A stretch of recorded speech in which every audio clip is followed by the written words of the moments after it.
Season 3 of the Gale SMP started on July 3rd of 2022. The server's start was as calm and peaceful as you would expect it. Day 1 would never be as chaotic as some would think. However, Day 1 would have an effect that would last all throughout the history of the server. One that would never change it, and one that would start a war just in the first couple of days. Here we go.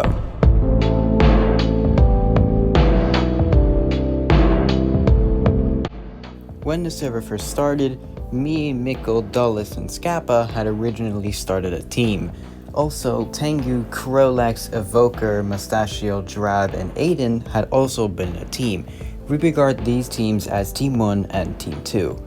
Anyways, how Day 1 played out was Landon, of course, being the first death of the SMP, well, he just started to form a group with his brother and not really do anything of that. But he did decide to troll Evoker, just for no reason. I decided to kill Mito because he had stone tools. I pulled off the kill, found him in his little bunker as you can see here, and well, this played out.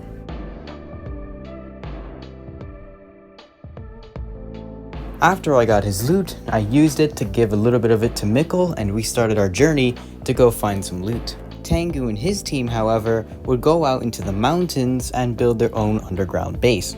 This base would serve as their Day 1 base, and they would use it to get themselves full iron armor and a little bit of diamonds. Shortly after, me and Mikkel did the same, just minus the base part.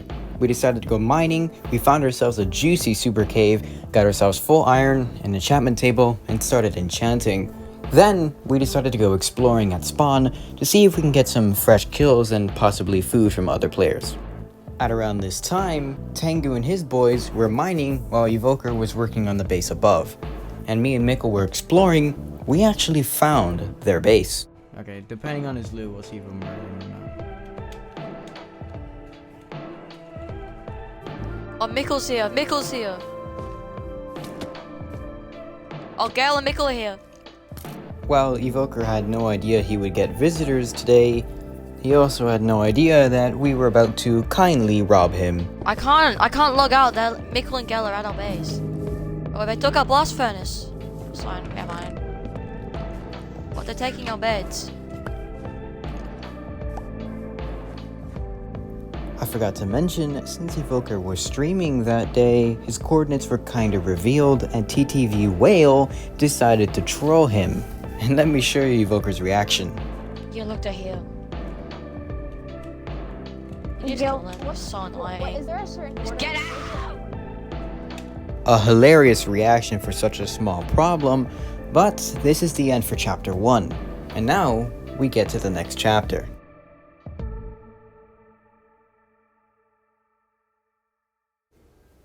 When Tengu and his boys had made their underground base, they were aware that we had made our team, and we were aware that they had made their team. The two teams knew one thing: they needed to make a base. So let's start off with Tengu's story. Tengu's team consisted of Tengu, Evoker, Mustachio, Drab, Aiden, and Krolex. Their team had made a village relatively near the treasure chest that me and Mikkel had dug up on the first couple of minutes. Eventually, they declared that their country had been made, and it was the first country ever formed in Season 3 of the Gale SMP. Interestingly, they had a name for their country. Originally, they wanted to name it the Fatherlands, kind of mocking the Motherlands, but they ended up naming it Big Country. Their country had a lot going for them. Not only did they have a village, but they have villagers. These villagers gave them plenty of books that they needed, such as mending and breaking and prop 4. They were set, and when I mean set, I mean set. They had netherite and diamonds and iron and coal. They were rich, and very rich, noticeably rich. However, my brother decided to do most of the mining, and since Evoker had died, he did most of the mining as well. The team was broken up into multiple parts doing different tasks, and it was efficient, and their country was on the rise. Of course, there's me and Mikkel. Now, Dulles and Woody didn't actually join us on Day 1, they joined us 2 days later. And of course, a little bit after Big Country had been formed, me and Mikkel realized that we needed a place to live. And so, with every adventure comes a journey.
We found our spot, and we decided to name our country Athens, or Athens, based off the Athenian god. And 2 countries, 2 teams, well, one of them was bound to hunt down the other, right?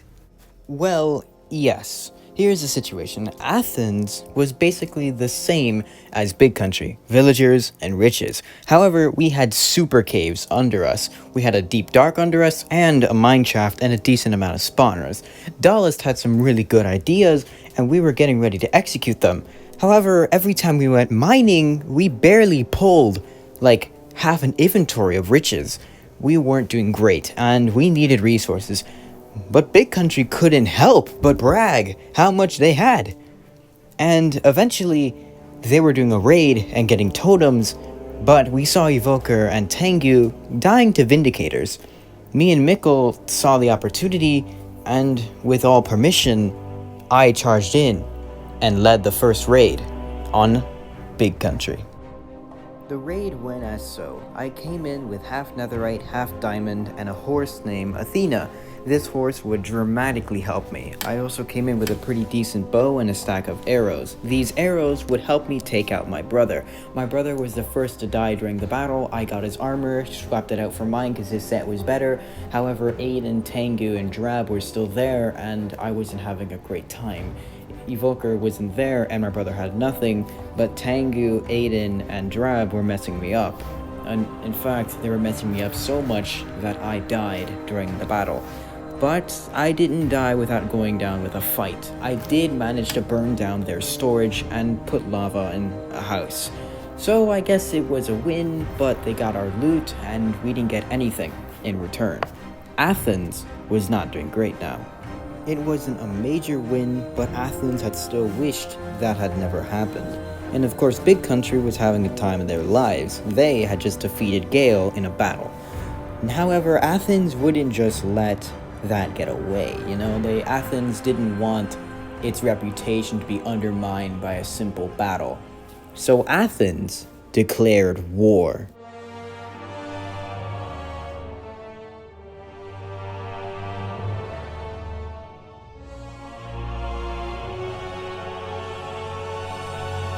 The arms race began, and both parties were doing raids every single day. The arms race before the main battle lasted 2.5 days. This is because everybody was going mining for netherite, getting ready for totems, brewing up potions, and Big Country went even as far as getting harming potions. Both sides knew how to navigate their nether and knew where their fortresses were, and Athens wasn't doing as great as Big Country was, because Big Country had 6 members, and at the time, Athens only had 3. It wasn't great, but Athens was making some progress with its villagers. You see, Athens had less book villagers and more armor villagers. So every time we went mining and brought big hauls of iron and coal, we traded with the villagers and bought extra sets. We were stacked. We had plenty of armor to fight with. The only thing we didn't have great of was enchantment.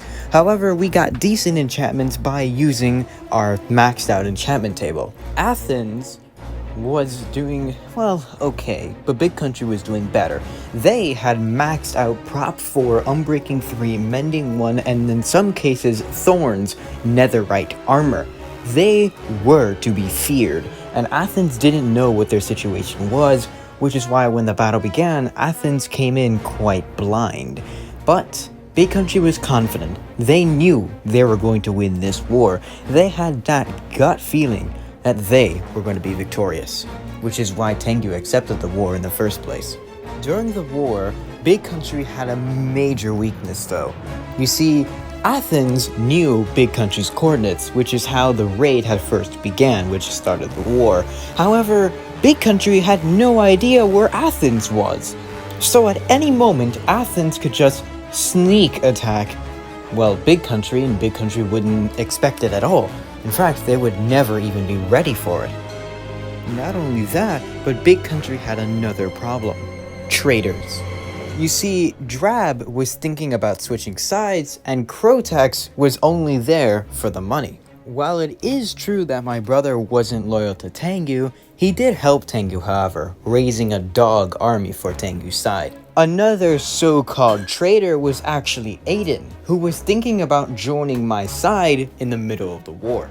However, Athens had no such problem. Everybody was loyal to their leader, and none of them were willing to back down. Tengu needed a way to solve his weakness, which was the fact that he had no idea where Athens was. He decided to look at the entirety of my day 1 stream and try to find out where my country was. He was able to find out that our country was positive, but that's all he knew. What he didn't know was all he had to do was go to the literal border of 5,000, and he would find us. And so, June 7th, the battle begins. I put on my Wither Skull, and Tengu puts on whatever mob pad he has. He looks at his map 24/7 and sees nothing. I'm completely out of his radar. And since I told you about the advantage earlier, I decided to use it to its fullest extent. I decided to secretly attack Big Country. Now, it was only Tengu who was on, but Kurlex would log on shortly after with his dog army. Now, interestingly, Tengu had actually called me while I was on the way to go attack him. He wanted to declare peace and end the war between our countries, but Athens was already pissed off and wanted more loot. In fact, Athens wanted Tengu's head, so Athens said no. I proceeded to leave the party, and slowly but surely I arrived at Big Country, and the Battle of Big Country began. It begins. Tengu sees my name tag and immediately starts to freak out and call up his boys. He gets ready, gets his poison arrows and his totems. Luckily, I caught him at a really bad time. You see, Tengu was actually trying to repair his armor because it was really low and it didn't even have mending. So he was kind of screwed. His armor was low, and if we had a long-term battle, I would definitely win. However, he had the advantage. He had more totems, he had more potions, and he had custom arrows. I had none of that. The only thing I really had was a decent amount of totems, a good set of armor, and a pretty freaking good sword. But he, well, had better everything. The only thing I could really match him with was my totems. But I had something he would never have. Skill. The battle begins. He runs out of the same house that I had burnt during the initial raid, which is now a storage house. He runs out and proceeds to fight me. We fight, and then he reveals his poison arrows, which I don't really fear. I had realized that running during battle is something I need to stop doing. So, when I was fighting him, I was the aggressor and he was the defender. He really didn't expect it, and you could visually see it. And then it happens. The first totem, being Tengu's totem, was popped. He was immediately scared and ran away, and well, after that, he popped my totem. I immediately put my totem back, but then Krillex joins. But then Tengu makes a blunder. Since my totem popped, Tengu would expect me to run away, go somewhere, and then put another one on me. However, I didn't do that. I stood exactly where he popped my totem, then he ran inside his storage house to get more materials, then I put my totem back in my hand and ran into the house. Now, he was trapped in with me. I was critting him out and he couldn't do anything. He was freaking out, he couldn't get extra totems, his totem pops again, and he combat logs. Then, my brother logs in. But my brother also makes another blunder. My brother wasn't even at Big Country. As I slowly slaughtered away as his dog army, Tengu had thought my brother was occupying me in a battle, so Tengu logs back on. I see it, I make the kill, the battle is over. But then my brother comes in, he tries to fight me, but him being not even full netherite, it wasn't enough. And he combat logs as well. The Battle of Big Country had just ended. The devil's roar, a land left unexplored. The war was over, and slowly but surely all of Tengu's members started to betray him. He lost everything, and couldn't do anything about it. I even broke his end chests, so that way he wouldn't have access to extra items. He had to start from scratch, with nothing and nobody to help him. And those who land upon her shore best ride to those who they adore. It was hopeless. Tengu finally thought, this is it. It's over. I can't do anything. But then, something motivated him. Something brought him back up on his feet. Those poor forgotten sailors. Whatever it was, whatever drive he got, it motivated him so much. The desire for revenge blinded him.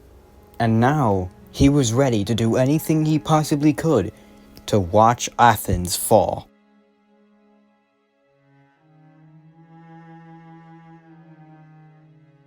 Tengu had the feeling that Athens was right on the border, and he was right. He went in our direction towards positive, and found Athens. He proceeded to steal everything, then tricked me to log on. I knew that Athens was destroyed when he had called me, laughing, and being funny. I knew he had found our country, so I pretended my mic wasn't working, and then I logged on by surprise. I saw Tengu was in the nether, and when I went through the portal, he tried to bed bomb me, but my helmet has projectile pot, so it didn't do anything at all. And eventually I killed him with his iron set. He had some of our stuff, but it wasn't enough to repay the debt that he had just, well, given us. It was a defeat, and we weren't very happy.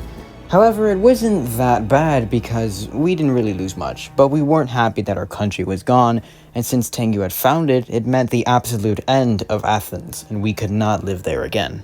Eventually, my group gathered up, and Tengu went out to go find some new teammates. And this is the end of Chapter 4. Sadly, Athens will never return, and if it ever does, it won't be in my hands. And this is it. This was episode 1 of the Gale SMP. I hope you enjoyed it, and it took 3 hours to edit, so please subscribe. I actually have an outro now, so bye. Like, sub, comment, and share. I hope you guys like, subscribe, comment, and share on this video. It's gonna be very important that you guys do that, and yeah, bye. Drop that line. Gale's holding me. No, I'm not, no.